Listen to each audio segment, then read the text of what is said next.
ಬೆಳಗ್ಗೆನೇ 100 ಫಾಲೋವರ್ಸ್ ನೋಡಿ ತುಂಬ ಖುಷಿ ಆಯಿತು. Hello, welcome back to my stories by Rocky. I am Rakesh from Kolar.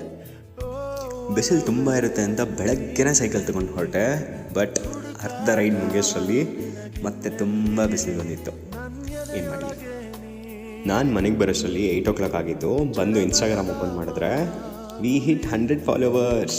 From 1 to 100 followers, everyone who supported me, it really means a lot. Huge thanks to you guys.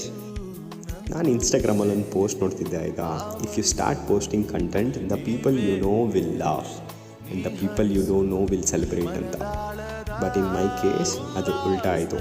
ನನ್ನ friends, ನನ್ನ family, ನನ್ನ cousins ತುಂಬ support ಮಾಡ್ತಿದ್ದಾರೆ. ಅವರೇ contents plan ಮಾಡ್ತಿದ್ದಾರೆ. And ನನ್ನ ಫ್ರೆಂಡ್ಸ್ಗೆ ಅವ್ರು ಮಾಡಿರೋ ಕಂಟೆಂಟ್ನ ಅವ್ರಿಗೆ ಪೋಸ್ಟ್ ಮಾಡಿದ್ರೆ like they'll keep on laughing, ಇದಂತೂ ಪಕ್ಕ ಟ್ರೋಲ್ ಆಗುತ್ತೆ ಅಂತ. ಅದಾದಮೇಲೆ ಫ್ರೆಶ್ ಅಪ್ ಆಗಿ ನನ್ನ ಕೆಲಸ ಸ್ಟಾರ್ಟ್ ಮಾಡಿದೆ. 1 ಸ್ಕ್ರಮ್ ಕಾಲ್, 1 ಸ್ಟ್ಯಾಂಡಪ್ ಮೀಟಿಂಗ್, 1 ರೆಟ್ರೋಸ್ಪೆಕ್ಟಿವ್, 1 ಬಗ್ ಟ್ರೇಡ್ಸ್, 4 ಸ್ಟೋರೀಸ್ ಕ್ಲೋಸ್. ಇದೆಲ್ಲ ಮಾಡೋಷ್ಟರಲ್ಲಿ 1 ಡೇ ಮುಗಿದೋಗಿತ್ತು. ಸೊ ಕೆಲಸ ಮುಗಿಸಿ ನನ್ನ ಫ್ರೆಂಡ್ ಮನೇಲಿ ಒಂದು ನಾಯಿ ಮರಿ ತಂದಿದ್ದಾರೆ ಅಂತ ಅದನ್ನ ನೋಡೋಕ್ಕೆ ಹೊರಟ. ಅದು ನೋಡಿ ನಮ್ಮನ್ನು ನೋಡಿನೇ ಹೆದರ್ಕೊಂಡು ಮನೆ ಒಳಗೆ ಹೋಗ್ತಾನೆ. His name is Kukki.